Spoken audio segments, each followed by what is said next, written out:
वैकुंठ पाटील यांनी घेतले श्री जोगेश्वरी मातेच्या पालखीचे दर्शन। उत्सव कमिटीतर्फे सत्कार। नागोठाणे रोशन पत्की।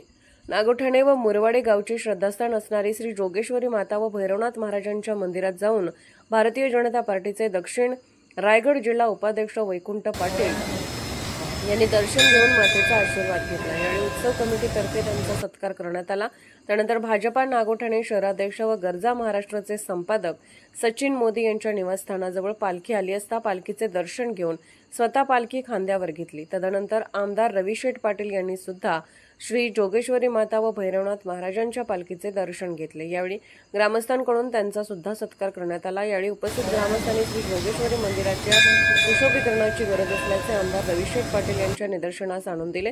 त्यांच्या सोबत यावेळी रैना इंजिनियरचे राम अवतार मोदी, गायत्री मोदी, नरेंद्र जैन, भाईसाहेब टके, डॉक्टर मिलिंद धात्रक, आनंद लाड, रोहिदास हातनोलकर, सिराज पानसरे, मनोज टके व इतर ग्रामस्थ उपस्थित होते। बातम्या पाहण्यासाठी आपले चॅनल लाईक आणि सबस्क्राइब करा व बेल आयकॉन दाबायला विसरू नका।